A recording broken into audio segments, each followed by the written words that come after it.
Hello साथियों, नमस्कार। स्वागत है आपके अपने YouTube चैनल हरिमोहन जी का ट्रिक पर। साथियों, कैसे हो? मैं आशा करता हूँ आप अच्छे होंगे और अच्छे से पढ़ रहे होंगे। साथियों, हमारा टॉपिक चल रहा था थार मरुस्थल। थार मरुस्थल के बारे में हमने कल देखा कि शुष्क मरुस्थल, अर्ध शुष्क मरुस्थल, इसके अलग अलग भाग देखे। साथियों, आज हम देखेंगे शुष्क मरुस्थल। शुष्क मरुस्थल के बारे में पूरी जानकारी मिलेगी। इसके कितने भाग हैं, शुष्क मरुस्थल का राजस्थान में कितना प्रतिशत हिस्सा है, और शुष्क मरुस्थल में बालू का स्तूप युक्त क्षेत्र, बालू का स्तूप मुक्त क्षेत्र। साथियों, पूरी जानकारी इस वीडियो में मिलेगी। वीडियो के लास्ट तक बने रहना। जिन्होंने हमारे YouTube चैनल सब्सक्राइब किया, सब्सक्राइब करें, शेयर करें, कमेंट करें। साथियों, अब देखते हैं शुष्क मरुस्थल। शुष्क मरुस्थल में वर्षा कितनी प्रतिशत होती है? तो वर्षा देखा जाए तो वर्षा 25 सेंटीमीटर से कम वर्षा होती है। यानी थार मरुस्थल में, शुष्क मरुस्थल है उसमें वर्षा होती है 25 सेमी से कम। साथियों, इसका विस्तार देखा जाए, शुष्क मरुस्थल का विस्तार गुजरात के कच्छ से लेके पंजाब तक अंतरराष्ट्रीय सीमा के सहारे फैला हुआ है। और राजस्थान में इसका विस्तार देखा जाए तो राजस्थान में शुष्क मरुस्थल के कौन कौन से जिले हैं, उसमें देखिए जैसलमेर, फलोदी, बीकानेर, उत्तर पश्चिमी जोधपुर, उत्तर पश्चिमी बाड़मेर और पश्चिमी चूरू। अब देखते हैं साथियों शुष्क मरुस्थल। शुष्क मरुस्थल में सबसे पहले देखते हैं वर्षा। शुष्क मरुस्थल में वर्षा कितनी होती है साथियों? शुष्क मरुस्थल में वर्षा होती है 25 सेमी से कम। 25 सेमी से कम, से कम। यानी शुष्क मरुस्थल जिसमें वर्षा 25 सेमी से कम होती है। इसके अलावा इसका विस्तार देखा जाए साथियों, यानी शुष्क मरुस्थल, इसका विस्तार, शुष्क मरुस्थल, इसका विस्तार देखा जाए तो इसका विस्तार है कच्छ। कच्छ पड़ता है गुजरात। कच्छ गुजरात से पंजाब तक, पंजाब तक अंतरराष्ट्रीय सीमा जो रेड क्लिफ रेखा है उसके सहारे हैं। पंजाब तक अंतरराष्ट्रीय सीमा के सहारे, अंतरराष्ट्रीय, अंतरराष्ट्रीय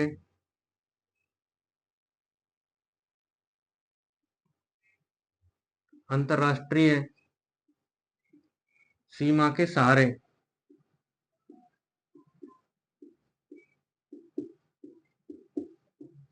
साथियों, ये शुष्क मरुस्थल, इसका विस्तार गुजरात के कच्छ, यानी कच्छ गुजरात से लेके पंजाब तक अंतरराष्ट्रीय सीमा के सहारे फैला हुआ है। और राजस्थान में इसका विस्तार देखा जाए तो राजस्थान में विस्तार देखा जाए साथियों तो इसमें आएगा जैसलमेर, जैसलमेर। इसके बाद में फलोदी, जो नया जिला बना है, फलोदी के बाद में बीकानेर। इसके अलावा साथियों यानी उत्तर पश्चिम जोधपुर और उत्तर पश्चिम आगे साथियों बाड़मेर, और पश्चिम हिस्सा किसका आ गया? चूरू का। साथियों, राजस्थान में थोड़ा सा मैप के साथ में देखे, ये राजस्थान का मैप हो गया।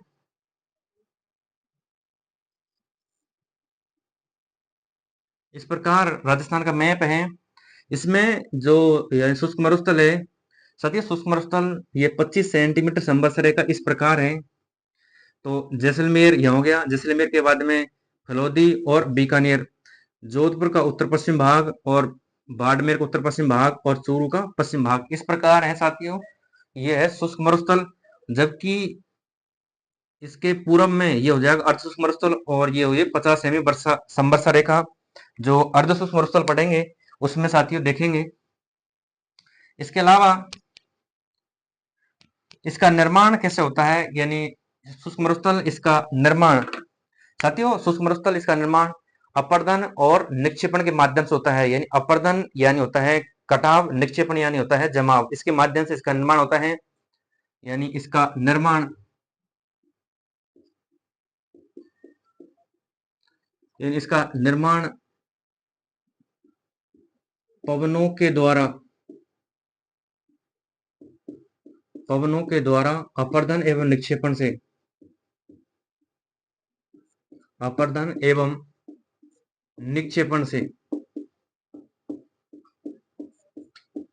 अपर्दन एवं निक्षेपण से इसका निर्माण होता है साथियों। यानी शुष्क मरुस्थल, इसका निर्माण अपर्दन एवं निक्षेपण से होता है। और शुष्क मरुस्थल, इसके भाग कितने हैं? दो, यानी बालू का स्तूप युक्त प्रदेश और बालू का स्तूप मुक्त प्रदेश। इसके भाग कितने हैं? इसके भाग हो गए साथियों दो। पहला भाग हो गया बालू का स्तूप युक्त क्षेत्र, बालू का स्तूप युक्त क्षेत्र। दूसरा भाग हो गया साथियों बालू का स्तूप मुक्त क्षेत्र, यानी बालू का स्तूप मुक्त क्षेत्र।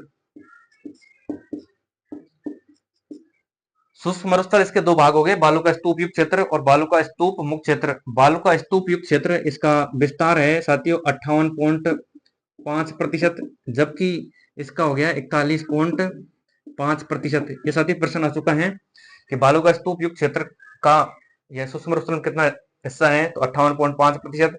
बालू का स्तूप मुक्त क्षेत्र का कितना है? 41.5%। साथियों अब एक एक का विस्तार से अध्ययन करेंगे। यानी बालू का स्तूप युक्त क्षेत्र, बालू का स्तूप युक्त क्षेत्र देखते हैं। सबसे पहले देखते हैं बालू का स्तूप युक्त क्षेत्र।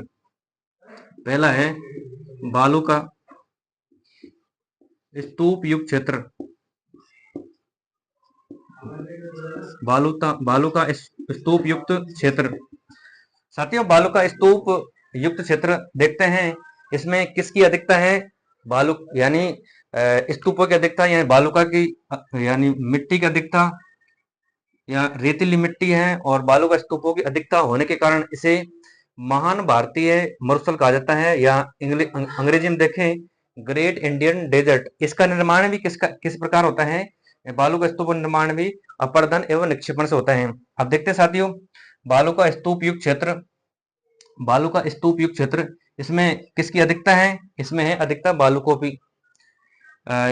इसका देखते हैं, सबसे पहले देखते हैं क्षेत्र कितना है। तो बालू का स्तूप युक्त क्षेत्र, या फिर विस्तार पूछ लेगा इसका,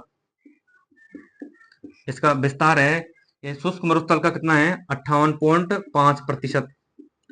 शुष्क मरुस्थल का 58.5% है बालू का स्तूप युक्त क्षेत्र, और इसमें बालू का स्तूपों की अधिकता है, यानी अधिकता,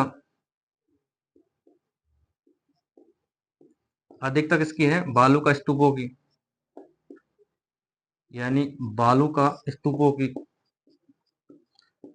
बालू का स्तूपों की अधिकता होने के कारण इसे महान भारतीय मरुस्थल कहा जाता है, या अंग्रेजी में ग्रेट इंडियन डेजर्ट। स्तूपों के कारण इसे महान भारतीय मरुस्थल, महान भारतीय मरुस्थल कहा जाता है, या फिर इसे कहते हैं Great Indian Desert, Great Indian Desert. साथियों इसका निर्माण अपर्दन एवं निक्षेपण से होता है, यानी इसका निर्माण, साथियों इसका निर्माण अपर्दन एवं निक्षेपण के होता है, निक्षेपण से होता है, अपर्दन एवं निक्षेपण के द्वारा इसका निर्माण होता है। अब देखते साथियों अपर्दन और निक्षेपण। अपर्दन मीन्स होता है कटाव, निक्षेपण मीन्स होता है जमाव।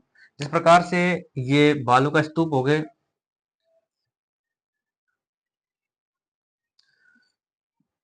इस बालू के स्तूपों पे पवने इधर से आई, यानी पवनों की दिशा, पवनों की दिशा इधर से आई साथियों, तो फिर ये परिवहन का माध्यम किसका हो गया? परिवहन, यानी बालू का स्तूप एक स्थान से दूसरे स्थान पर जो जाते हैं, उसमें जो परिवहन का माध्यम है वो होती है पवनों। इस बालू का स्तूप से अगला जो बालू का स्तूप जिसका निर्माण होता है साथियों, इस पर जो पवने इससे टकराएगी तो रेगमाल की तरह इससे मिट्टी कट कट के अगले जो बालू का स्तूप का निर्माण करेगी, तो उस विधि से करेगी, उसका नाम है निक्षेपण, यानी निक्षेपण। यानी यहाँ से थोड़े थोड़े कण कट कट के पवनों के साथ में आए और यहाँ निर्माण हो गया, तो इसको होगा निक्षेपण में से होता है जमाव। दूसरा होता है अपर्दन, यानी ये अपर्दन, अपर्दन मीन्स होता है साथियों कटाव। मतलब यहाँ से मिट्टी कटी छोटे छोटे पवनों के साथ में उड़ती हुई यहाँ एक अगला बालू का स्तूप निर्माण करेगी, उसका होगा निक्षेपण। इस निक्षेपण के माध्यम से इस बालू का स्तूप से नया बालू का स्तूप बनेगा, तो इस पर हो जाएगा अपर्दन, अगले पे हो जाएगा निक्षेपण। तो साथियों ये हो गया बालू का स्तूप, बालू का स्तूप, और ये होगा नया बालू का स्तूप,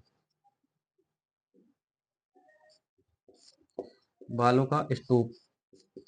अब देखते हैं साथियों, यानी बालू का स्तूप युक्त क्षेत्र है, इसमें कई प्रकार के बालू का स्तूप हैं, तो उसके बारे में जानकारी, एक एक बालू के स्तूप के बारे में जानकारी देखते हैं। यानी राजस्थान में बालू का स्तूप, राजस्थान में बालू का स्तूप,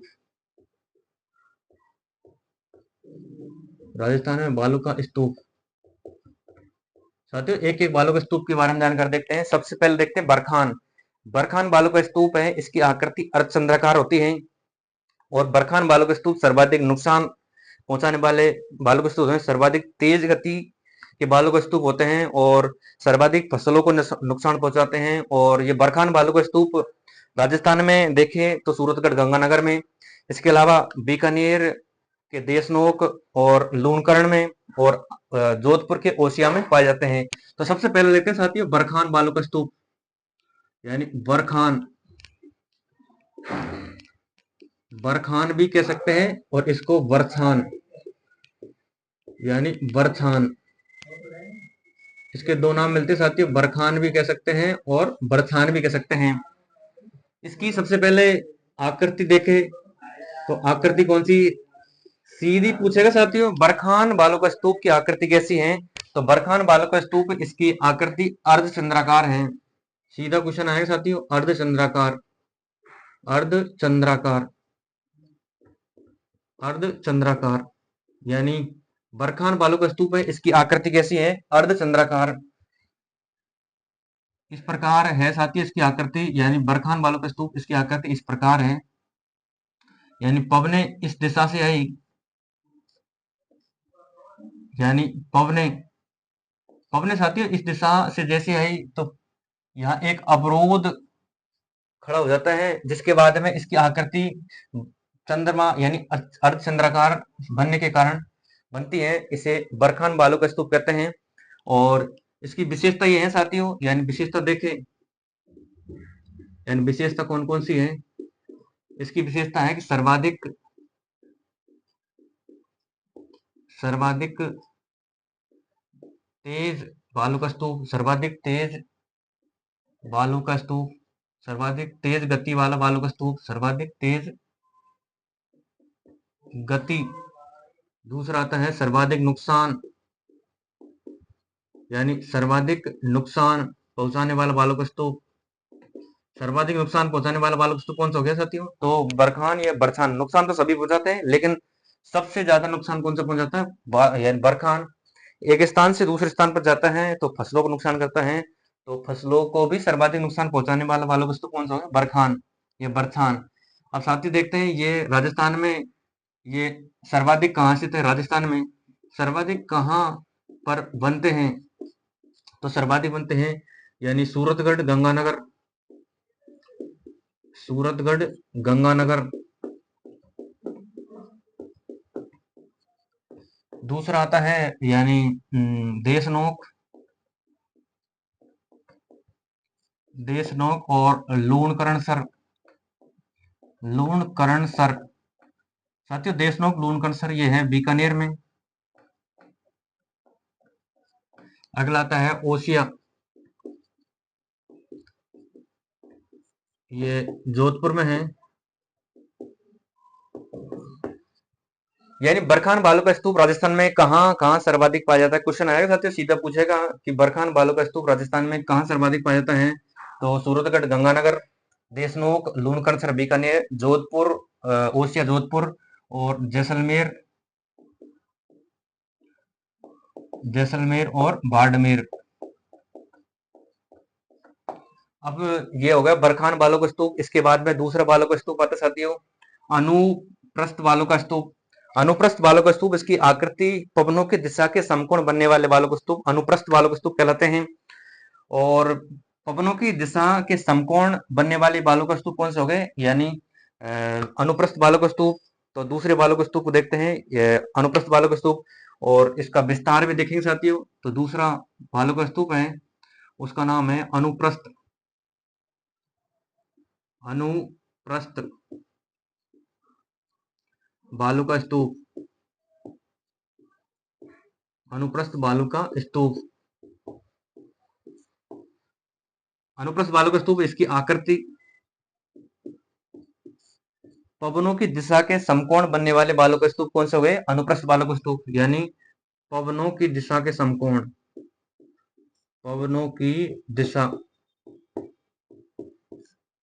के समकोण 90 डिग्री कोण बनाने वाले बालों का स्तूप, यानी पवनों की दिशा के समकोण वाले बालों के स्तूप कौन से हो गए, अनुप्रस्थ बालों के स्तूप। साथ ही इस प्रकार होते हैं ये, यानी इस प्रकार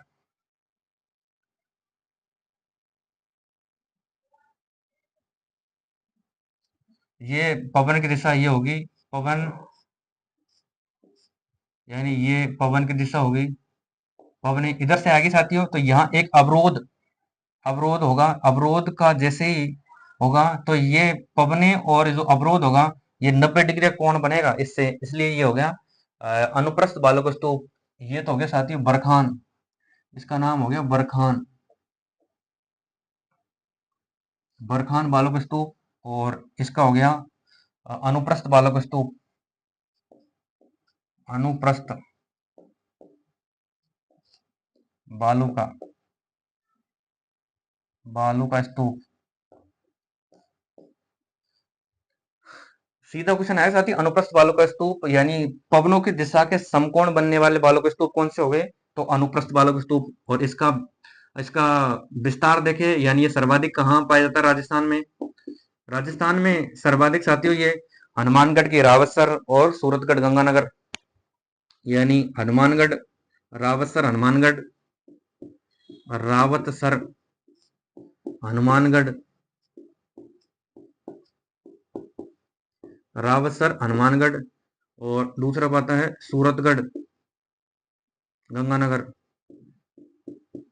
सूरतगढ़ गंगानगर। ये हो गया साथियों दूसरा अनुप्रस्थ बालू का स्तूप। अब तीसरा देखते हैं, तीसरा बालू का स्तूप आता है, उसका नाम है अनुदैर्ध्य या रेखीय या फिर देशांतरी बालू का स्तूप। इसकी आकृति पवनों की दिशा के समांतर होती है, इसलिए इसे रेखीय बालू का स्तूप या देशांतरी बालू का स्तूप कहते हैं।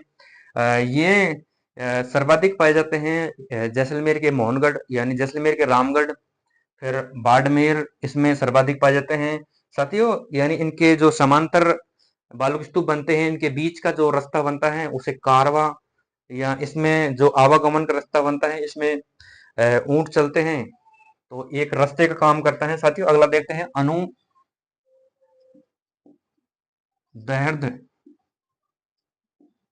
अनुदैर्ध्य या रेखीय या देशांतरीय, देशांतरीय बालू का स्तूप, बालू का स्तूप।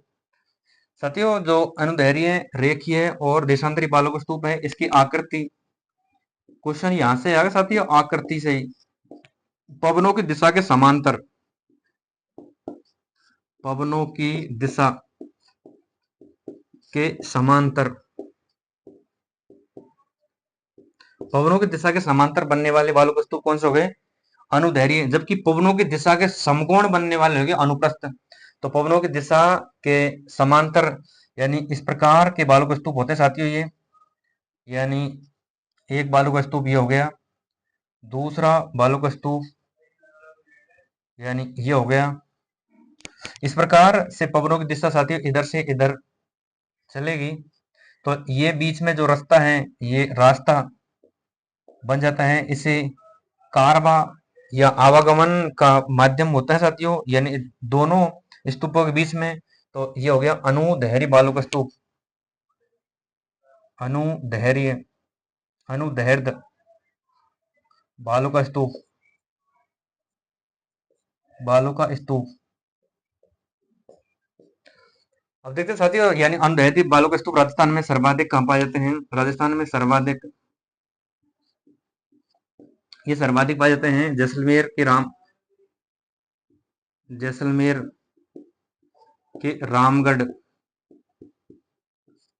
और बाड़मेर। इसके अलावा अगला आता है साथियों तारेनुमा बालू का स्तूप, यानी पवन चारों तरफ से आई और आकृति बना दी तारेनुमा। तो वही बालू का स्तूप कौन सा होगा? तारेनुमा बालू का स्तूप। और ये सर्वाधिक पाए जाते हैं तारेनुमा बालू का स्तूप जैसलमेर के मोहनगढ़, पोखरण और सूरतगढ़ में पाए जाते हैं। तो 4 नंबर बालू का स्तूप का नाम है साथियों तारेनुमा बालू का स्तूप, तारेनुमा बालू का स्तूप, बालू का स्तूप। तारेनुमा बालू का स्तूप है, इसकी आकृति तारेनुमा बालू का स्तूप है, इसकी आकृति कैसी होगी? तारेनुमा, तारेनुमा, यानी जिस प्रकार तारा होता है साथियों, उसी प्रकार इसकी आकृति इस प्रकार है। तो पवन इधर से आई, इधर से चारों तरफ से पवन आई और इसकी आकृति तारेनुमा बन गई साथियों। तो ये हो गया तारेनुमा बालू का स्तूप। और राजस्थान में सर्वाधिक कहाँ पाया जाता है? तो ये सर्वाधिक होता है जैसलमेर के 2 स्थानों पर पाया जाता है, पोखरण और मोहनगढ़, यानी पोखरण, दूसरा था मोहनगढ़, पोखरण मोहनगढ़। इसके अलावा सूरतगढ़ गंगानगर, सूरतगढ़ और गंगानगर।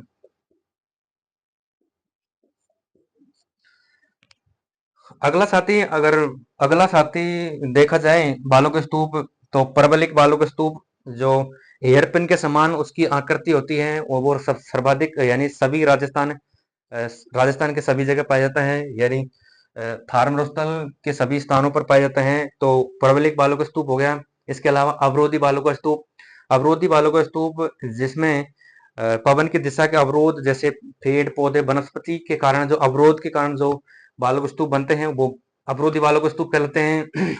ये अवरोधी बालू स्तूप देखे कहाँ पाए जाते हैं सर्वाधिक? तो अजमेर के बूढ़ा पुष्कर पुष्कर में, इसके अलावा जयपुर के बिचून में सर्वाधिक पाए जाते हैं। इसके अलावा देखे साथियों, ये बालू का स्तूप थे और इनकी विशेषता इस प्रकार है साथियों, एक बार थोड़ा सा रिवीजन कर लेते हैं। सबसे पहले देखते हैं थारमरुस्थल। थारमरुस्थल के 2 भाग हो गए, यानी शुष्क मरुस्थल और अर्ध शुष्क मरुस्थल। शुष्क मरुस्थल देखा जाए, शुष्क मरुस्थल जिसमें वर्षा कितनी होती है? 25 सेमी से कम। सीधा क्वेश्चन आ जाती है, 25 सेमी संवर्षा रेखा जो शुष्क मरुस्थल और अर्ध शुष्क मरुस्थल दोनों मरुस्थलों का निर्धारण करती है। तो 25 सेमी से कम वर्षा होती है कहाँ? शुष्क मरुस्थल में। और इसका विस्तार देखा जाए शुष्क मरुस्थल का, कच्छ गुजरात से पंजाब तक अंतरराष्ट्रीय सीमा के सारे अंतरराष्ट्रीय सीमा कौन सी है? रेड क्लिफ रेखा, इसके सारे फैला है शुष्क मरुस्थल। राजस्थान में इसका विस्तार देखें, राजस्थान में साथियों इसका विस्तार जैसलमेर, फलोदी, बीकानेर और उत्तर पश्चिम जोधपुर, उत्तर पश्चिम बाड़मेर, पश्चिमी चूरू। और इसका निर्माण पवनों के द्वारा अपर्दन एवं निक्षेपण से इसका निर्माण होता है शुष्क मरुस्थल का। साथियों शुष्क मरुस्थल के 2 भाग, शुष्क मरुस्थल के 2 भाग कौन कौन से? एक बालू का स्तूप युक्त क्षेत्र, जिसका कितना प्रतिशत है? 58.5% भाग है, यानी स्तूप युक्त क्षेत्र, यानी बालू का स्तूप है तो वो कितने हैं? 58.5%। बालू का स्तूप मुक्त क्षेत्र वो कितना है साथियों? 41.5%। वो अगली वीडियो में देखेंगे। अगला आता है साथियों, एक एक का अध्ययन करते हैं। तो सबसे पहला आता है बालू का स्तूप युक्त क्षेत्र। बालू का स्तूप युक्त क्षेत्र, इसका क्षेत्र या विस्तार कितना है? यह शुष्क मरुस्थल का 58.5% इसका विस्तार है। इसमें किसकी अधिकता है? यानी बालू का स्तूप युक्त क्षेत्र है, इसमें स्तूप बनेंगे तो किसकी अधिकता है? बालू का स्तूप, यानी रेतीले मैदान या मरुस्थल की अधिकता होने के कारण इसे महान भारतीय मरुस्थल कहा जाता है। और अंग्रेजी में इसे ग्रेट इंडियन डेजर्ट इसका निर्माण, जो बालू का स्तूप है, इसका निर्माण अपरदन एवं निक्षेपण के द्वारा होता है। जिस प्रकार से एक इस बालू का स्तूप जिस पे से मिट्टी का कटाव होता है उसे कहते हैं अपरदन, और जबकि मिट्टी का जमाव होता है उसे कहते हैं निक्षेपण। और जमाव और कटाव के द्वारा ही यानी बालू का स्तूप का निर्माण होता है। और मिट्टी यहाँ से कट के, यहाँ से कटाव करके, यानी परिवहन के माध्यम से होगा पवनों का, यहाँ से कट के मिट्टी इस स्थान पर आ गई तो होगा निक्षेपण के द्वारा। तो बालू का स्तूपों का निर्माण किसके द्वारा होता है साथियों? अपरदन एवं निक्षेपण के द्वारा। सीधा क्वेश्चन आ सकता है। राजस्थान में बालू का स्तूप कौन कौन से हैं? सबसे पहले बालू का स्तूप आता है बरखान बालू का स्तूप, यानी बरखान या बरछान। इसकी आकृति अर्धचंद्राकार होती है, यानी आधे चंद्रमा के समान होती है। जिस प्रकार से पवने इधर से आई और यहाँ एक अवरोध रुक गया और ये अर्धचंद्राकार आकृति में बन गया, तो इसका नाम दे दिया साथी बरखान बालू का स्तूप। और इसकी विशेषता यह है कि ये सर्वाधिक नुकसान पहुंचाता है, यानी सर्वाधिक तेज गति का सर्वाधिक नुकसान पहुंचाता है, सर्वाधिक फसलों को नष्ट करता है। इसके अलावा इसका विस्तार देखें, इसका विस्तार भालेरी चूरू, यानी एक जगह और है भालेरी, भालेरी चूरू, यानी बरखान बालक स्तूप भालेरी चूरू, सूरतगढ़ गंगानगर और ओसिया जोधपुर, देशनोक लूणकरनसर बीकानेर और जैसलमेर बाड़मेर में पाया जाता है सर्वाधिक। इसके अलावा देखते हैं साथ ही दूसरा बालू का स्तूप आता है अनुप्रस्थ बालू का स्तूप। अनुप्रस्थ बालू का स्तूप, इसकी आकृति पवनों की दिशा के समकोण, साथ ही ये ध्यान रखना है कि अनुप्रस्थ बालू का स्तूप जिसकी आकृति पवनों की दिशा के समकोण पर बनने वाले बालू का स्तूप कौन से हो गए? अनुप्रस्थ बालू का स्तूप। जिस प्रकार देखे साथियों, पवन इधर से आई, इधर से पवन आई, तो इसके जो अवरोध के कारण जो कोण बनता है वो होता है समकोण, 90 डिग्री कोण होता है। इस कारण इसका नाम दे दिया अनुप्रस्थ बालू का स्तूप। इसका सर्वाधिक राजस्थान विस्तार देखे तो रावतसर हनुमानगढ़ और सूरतगढ़ गंगानगर। तीसरा जो बालू का स्तूप आता है साथियों उसका नाम है अनुदैर्ध्य रेखीय या देशांतरी बालू का स्तूप। बालू का स्तूप या इसकी आकृति पवनों की दिशा के समांतर, यानी अनुदैर्ध्य रेखीय देशांतरी बालू का स्तूप की तो आकृति कौन सी होगी साथियों? समांतर, पवनों की दिशा के समांतर। जबकि अनुप्रस्थ की कौन सी होगी? पवनों की दिशा के समकोण। जिस प्रकार दो बालू का स्तूप ये समांतर है और इसके बीच में जो रास्ता होगा उसके कारवा, जहां एक आम जनता के लिए जो रास्ता होगा उसमें ऊंट सर्वाधिक रास्ते का काम में आते हैं, यानी ऊंटों के लिए सर्वाधिक आवागमन का रास्ता हो गया साथियों। और इसका सर्वाधिक देखे विस्तार, यानी अनुदैर्ध्य या रेखीय बालू का स्तूप इसका सर्वाधिक है जैसलमेर के रामगढ़, बाड़मेर और कुछ क्षेत्र बीकानेर का भी इसमें है। अगला आता है तारेनुमा बालू का स्तूप। इसकी आकृति कैसी है? तारे के समान। साथियों जिस प्रकार पवन चारों तरफ से आई और एक तारेनुमा आकृति का निर्माण कर दिया और तारेनुमा एक स्तूप बन गया, उसका नाम दे दिया तारेनुमा बालू का स्तूप। और इसका सर्वाधिक विस्तार देखिए जैसलमेर की पोखरण मोहनगढ़, जैसलमेर के पोखरण मोहनगढ़ और सूरतगढ़ गंगानगर में। अगला आता है परवलिक बालू का स्तूप या परवलक या हेयरपिन के समान। जिस प्रकार साथियों पेड़ पौधों वनस्पति के रुकाव के कारण हेयरपिन की आकृति बनने वाले बालू का स्तूप परवलिक बालू का स्तूप हो गए। अवरोधी बालू का स्तूप यानी परवलिक बालू का स्तूप सर्वाधिक, यानी सबसे देखे संपूर्ण राजस्थान पाए जाते हैं, जहां मरुस्थल है वहां पाए जाते हैं। दूसरा देखें अवरोधी बालू का स्तूप, पेड़ पौधों वनस्पति के अवरोध के कारण बनने वाले बालू का स्तूप अवरोधी बालू का स्तूप कहलाते हैं, जो राजस्थान में अजमेर पुष्कर, बूढ़ा पुष्कर, इसके अलावा देखे जयपुर का बिचुन क्षेत्र में पाए जाते हैं और सीकर में पाए जाते हैं। साथियों एक देखते हैं उर्मिकाएं। उर्मिकाएं जो होती हैं बालू के स्तूपों के बीच, बालू का स्तूप है उनके ऊपर जो लहरदार रेखाएं बनती हैं उसे कहते हैं उर्मिकाएं। साथियों कैसा लगा हमारा टॉपिक? हमारे YouTube चैनल हरिमोहन जी के टेक को सब्सक्राइब करें, शेयर करें। साथियों पढ़ते रहे, आगे बढ़ते रहे। धन्यवाद साथियों।